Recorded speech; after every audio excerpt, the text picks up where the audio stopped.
Welcome to the Bite-Sized Storytelling Show, brought to you by Commaful.com, where we bring you techniques, advice, and stories that will help you on your writing journey.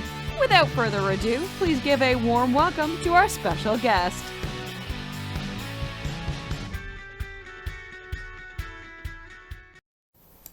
Hi Commaful, I'm Nikki Dudley.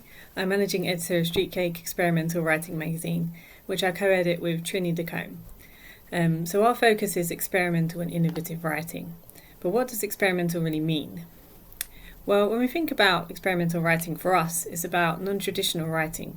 And that just means things which don't follow the conventional rules.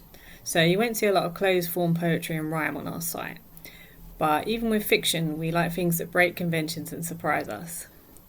So I think the question would be for people, how do you write experimental writing?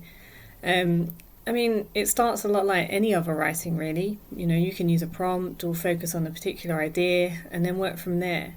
So some people might want to use an image to start with, or use another text to inspire them, or like I said, writing prompts also. And from there you could try different techniques and various things. So for example, you could try combining elements. You could put poetry and fiction together. You could use images in your piece. You could try moving things all over the page. See how things look when you move them around, and if you overlap things, or put things together like that. Just kind of go wild. You could also create something about a subject made in a particular shape, or use visual stamps. You could try different other techniques. I think Bernadette Mayer's got quite a good list of different techniques that she suggests. Some of them being things like the Oulipo plus N7, which means just taking a dictionary, taking the words from your poem, and then going 7 words up or 7 words down. And that creates some really fun writing, so you should give that a try. Or you could try rewriting it using antonyms or synonyms for your original piece, which is really interesting as well. You might want to put some found material in, and sometimes that can have some really surprising and fun results, so you should try that anyway.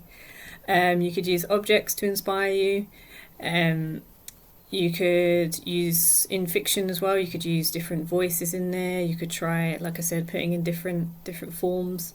You could play around with punctuation, lots of stuff like that, really. I've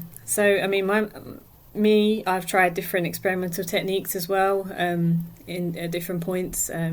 Waking myself up in the night to write, that was pretty fun. Writing whilst performing an action, that was also really interesting. I even tried one time writing a poem on my arm. That was kind of fun. And some are more successful than others, but the whole thing about writing in general, but I think especially experimental writing, is just having some fun and trying things out. And even if they don't always work, it's really good to just try things.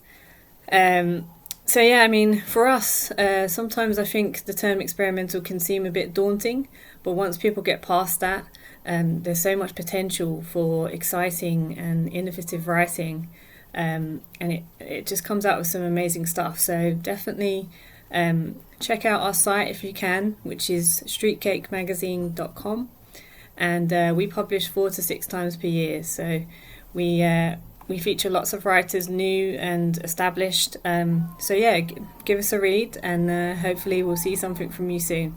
Thanks a lot for listening. Bye.